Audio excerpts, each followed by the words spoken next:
चलिए बढ़ते हैं आगे। और बांग्लादेश की प्रधानमंत्री शेख हसीना आज अजमेर दौरे पर हैं और आज वो दरगाह जियारत को लेकर अजमेर पहुंचने वाली हैं। उनकी जियारत को लेकर सुरक्षा के पूरी तरह से इंतजाम किए गए हैं। शेख हसीना जयपुर से सड़क मार्ग से दोपहर 12:15 पर अजमेर पहुंचेंगी और करीब 12:40 पर दरगाह जियारत के लिए जाएंगी। सुरक्षा के मद्देनजर दरगाह को सुबह 8 बजे से ही खाली कराना शुरू किया गया था। सुरक्षा में कोई चूक न हो, इसके लिए फव्वारा चौराहे से लेकर दरगाह तक के बाजार भी पूरी तरह से बंद किए गए हैं। न्यूज़ 18 के संवाददाता अभिजीत दवे ने पूरे सुरक्षा इंतजामों का जायजा लिया।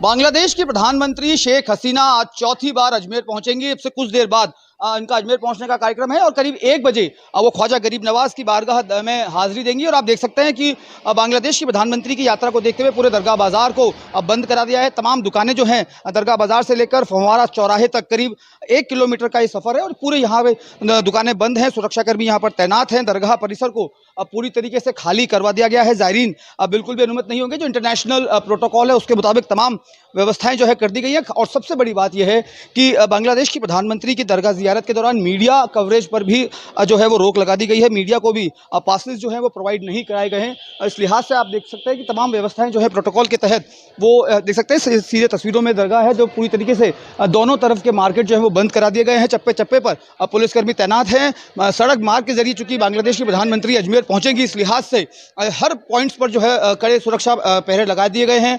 जो व्यस्तम मार्ग है वहाँ पर भी अतिरिक्त जाब्ता यहाँ पर तैनात किया गया है। और कोशिश यही है कि बांग्लादेश के प्रधानमंत्री की अजमेर यात्रा के दौरान किसी तरह का व्यवधान न हो, वगन नहीं हो। इस कारण से तमाम जो प्रोटोकॉल्स हैं उसकी सख्ती से यहाँ पर पालना की जा रही है। और यही कारण है कि दरगाह को सुबह 8 बजने के साथ ही ज़ायरीन के लिए खाली करवा दिया गया था। ज़ायरीन को अनुमति नहीं किया गया है और करीब 3 बजे बांग्लादेश के प्रधानमंत्री अजमेर से रवाना होंगे वापस जयपुर के लिए। तब तक जो है पूरा बाजार जो है वो बंद रहेगा। इस लिहाज से कहा जा सकता है कि सुरक्षा के माकूल बंदोबस्त है और बांग्लादेश की प्रधानमंत्री की यात्रा को सफल बनाने के लिए पुलिस, प्रशासन और खुफिया एजेंसियां जो है वो मुस्तैद हैं। अभिजीत दवे, न्यूज़ 18 अजमेर। और देश के गृह मंत्री अमित शाह आगामी 9 और 10 सितंबर को 2 दिवसीय जैसलमेर दौरे पर रहेंगे। इस दौरान वो सरहद के निगहबान बीएसएफ के जाबाज जवानों से भी मुलाकात करेंगे और उनकी हौसला अफजाई करेंगे। अमित शाह भारत पाकिस्तान अंतर्राष्ट्रीय बॉर्डर पर स्थित तनौट माता मंदिर के दर्शन करेंगे। गृह मंत्री के दौरे को लेकर सुरक्षा एजेंसियां हाई अलर्ट पर हैं। गौरतलब है कि पर्यटन मंत्रालय ने राजस्थान पर्यटन को बढ़ावा देने के लिए हाल ही में तनौट कॉम्प्लेक्स को पर्यटक आकर्षण के रूप में विकसित करने के लिए राजस्थान पर्यटन विभाग के प्रस्ताव को मंजूरी दे दी है।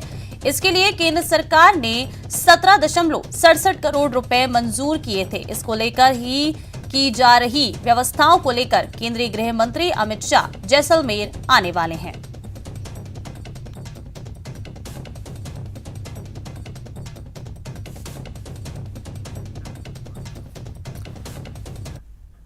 उपराष्ट्रपति बनने के बाद पहली बार अपने पैतृक गांव किठाना पहुंचे जगदीप धनखड़ का भव्य स्वागत किया जा रहा है। सुबह आर्मी के हेलीकॉप्टर से पैतृक गांव आए धनखड़ सबसे पहले अपने आराध्य बालाजी के दर्शन करने पहुंचे। इसके पहले मंदिर तक के रास्ते में हजारों की संख्या में मौजूद लोगों ने उनका पूरे जोर शोर के साथ स्वागत किया। मंदिर में उन्होंने पूजा अर्चना की और पूजा अर्चना करने और भगवान का आशीर्वाद लेने के बाद वो अपने घर पहुंचे। यहाँ वो अपने दोस्तों और परिवारजनों से मिले, उन्होंने मुलाकात की। सबसे उपराष्ट्रपति गांव के महात्मा गांधी राजकीय विद्यालय के स्कूल की नई बिल्डिंग का भी शिलान्यास करेंगे।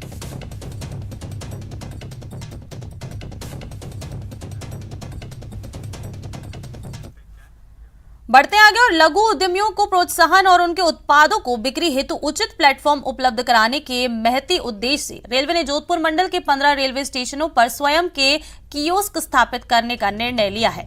इसके लिए 80 लाख रुपए की लागत से कियोस्क तैयार किए जा रहे हैं। केंद्रीय बजट में की गई घोषणा के अनुरूप रेलवे ने स्थानीय उत्पादों की बिक्री के लिए एक स्टेशन, एक उत्पाद पायलट प्रोजेक्ट प्रारंभ कर रेलवे स्टेशनों पर लघु उद्यमियों को अस्थायी तौर पर कियोस्क आवंटित किए, जिससे रेल यात्रियों में उनके द्वारा निर्मित स्थानीय उत्पादों को पहचान मिलने लगी। जोधपुर मंडल रेल प्रबंधक गीतिका पांडे ने बताया कि रेलवे बोर्ड से मिले दिशा निर्देशों की पालना में अब इन अस्थायी कियोस्क की जगह रेलवे की ओर से स्थायी कियोस्क बनवाए जा रहे हैं, जिन पर लघु उद्यमी स्थानीय उत्पादों की बिक्री कर सकेंगे। इसके लिए रेलवे की ओर से जोधपुर मंडल के चुनिंदा 15 रेलवे स्टेशनों पर लगाने के लिए 16 कियोस्क बनवाए जा रहे हैं, जिनके निर्माण पर 80 लाख रुपए का खर्च आएगा। जोधपुर मंडल से 15 स्टेशनों के स्टॉल बनाने के लिए टेंडर प्रक्रिया हो चुकी है। इन 15 स्टेशनों पर बनने वाले प्रति स्टॉल का खर्चा लगभग 5 लाख रुपए आएगा। जैसा कि हम सबको पता ही है, केंद्रीय बजट में वन स्टेशन वन प्रोडक्ट की योजना लागू करी गई है और इसका मुख्य उद्देश्य यही है कि जितने भी लोकल प्रोडक्ट्स हैं, इंडिजिनियस प्रोडक्ट्स हैं और जो उद्यमी हैं उनको प्रोत्साहन दिया जाए, उनको एक प्लेटफॉर्म दिया जाए। जोधपुर में भी पायलट प्रोजेक्ट की तरह स्टेशन को चुना गया था और यहाँ पे वन स्टेशन वन प्रोडक्ट का कियोस्क लगाया गया है जोधपुर मंडल की तरफ से। बहुत यात्रियों का उत्साह देखा गया है, बहुत ज़्यादा एक्साइटमेंट है और बिक्री भी हो रही है। तो इसको देखते हुए अभी लेटेस्ट रेलवे बोर्ड ने ये दिशा निर्देश दिए हैं कि समस्त पैन इंडिया टोटल 68 डिविजन्स हैं और 5000 स्टेशंस को कवर किया जाएगा। तो अब लघु उद्यमों को प्रोत्साहन और उनके उत्पादों की बिक्री हेतु उचित प्लेटफॉर्म उपलब्ध कराने के लिए रेलवे स्टेशनों पर स्वयं के कियोस्क स्थापित करने का निर्णय लिया गया है।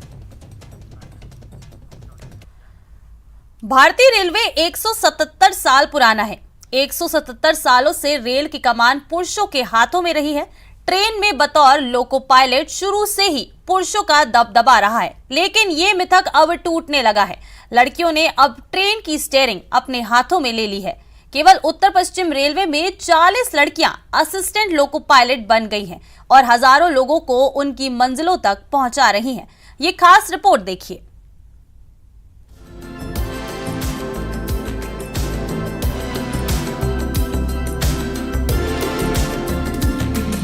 ये है ममता। ममता शादीशुदा हैं। वो अपना घर भी बखूबी संभाल रही हैं और रेलगाड़ी को भी। ममता भारतीय रेलवे में असिस्टेंट लोको पायलट हैं। अगली बार जब भी आपको ममता जैसी कोई बेटी ट्रेन चलाते हुए नजर आए तो चौंकिएगा मत, क्योंकि अब रेलगाड़ी की कमान भी महिलाओं के हाथों में है। पिछले 117 साल से भारतीय रेलवे में लोको पायलट की कमान पुरुषों ने संभाल रखी थी, लेकिन अब पुरुषों के साथ ही महिलाओं ने भी पूरे आत्मविश्वास के साथ रेल इंजन की स्टीयरिंग थाम ली है। कई चुनौतियों के बाद भी वे रेलवे विभाग की रफ्तार कम नहीं होने देती, क्योंकि हमारी बेटियां किसी से कम नहीं, पुरुषों से कंधा मिलाकर कदम ताल कर रही हैं। इक्वलिटी जब ये बोलते हैं कि जेंडर इक्वलिटी का बोला जा रहा है, तो जॉब में भी ऐसा कुछ भी नहीं है बचा। जब मतलब हर फील्ड में आपको फोर्स में मिल रही है, फाइटर प्लेन में मिल रही है, तो ट्रेन तो बहुत इजी हो जाता है। और यहाँ पे मतलब जेंडर इक्वलिटी का लेके चले तो ऐसा कुछ भी नहीं है और आज हर जगह। आमतौर पर लड़कियां अपने लिए डॉक्टर, इंजीनियर, टीचर, प्रोफेसर का जॉब चुनती हैं, लेकिन ऐसा पहली बार हो रहा है जब भारत की बेटियां रेलवे में लोको पायलट के तौर पर भी नजर आ रही हैं। उत्तर पश्चिम रेलवे में अब तक 40 लड़कियां असिस्टेंट लोको पायलट बन चुकी हैं। विभाग इस बात से बेहद खुश है और विभाग चाहता है कि इस फील्ड में ज्यादा से ज्यादा लड़कियां आएं। जिनमें नारियों का अभी बोलबाला कम है, उस पे उनका हमारा बहुत ही स्ट्रेस है। और जैसे लोको पायलट की बात आपने कही, तो एक बहुत ही पुरुष प्रधान ये कार्य रहा है और उत्तर पश्चिम रेलवे पर अब लगातार काफ़ी संख्या में महिलाओं की इसमें वृद्धि हो रही है। वर्तमान में लगभग 40 ऐसी महिलाएं हैं जो कि लोको पायलट या सहायक लोको पायलट के रूप में कार्य कर रही हैं। उत्तर पश्चिम रेलवे के चारों मंडल में से जयपुर मंडल में अब तक 3 लड़कियां असिस्टेंट लोको पायलट बन चुकी हैं और अलग अलग रूट्स पर रेलों की कमान संभाल रही हैं। ममता मीना जैसी लोको पायलट चाहती हैं कि दूसरी लड़कियां भी इस पेशे में आएं और तमाम मिथकों को तोड़ डालें। देश भर में शायद ही कोई ऐसा फील्ड बचा होगा जहां महिलाओं ने अब तक परचम ना लहराया हो, चाहे वो माउंट एवरेस्ट की चोटी हो या फिर लड़ाकू विमान उड़ाना। अब उत्तर पश्चिम रेलवे में महिलाओं के हाथों रेलवे की कमान भी आ चुकी है। पूरे उत्तर पश्चिम रेलवे में लगभग 40 असिस्टेंट लोको पायलट इस समय काम कर रही हैं और मेरे साथ इस समय ममता मौजूद हैं। ममता इस रेल को यहाँ से जयपुर जंक्शन से सादुलपुर लेकर जा रही है, जिसमें हजारों यात्री इस समय मौजूद हैं। ममता ने ये करियर चुना है बतौर असिस्टेंट लोको पायलट लीग से हटकर। ममता का मानना है कि चुनौतियां हर फील्ड में हैं, लेकिन आप उसे कैसे हैंडल करते हैं ये आपको तय करना है। ममता अपनी इस प्रोफाइल से बहुत खुश हैं और चाहती है कि ज़्यादा से ज़्यादा लड़कियां इस पेशे में आएं। कैमरामैन यासिन के साथ आसिफ खान, न्यूज़ 18 जयपुर। तो चलिए इस बुलेटिन में फिलहाल इतना ही। नमस्कार।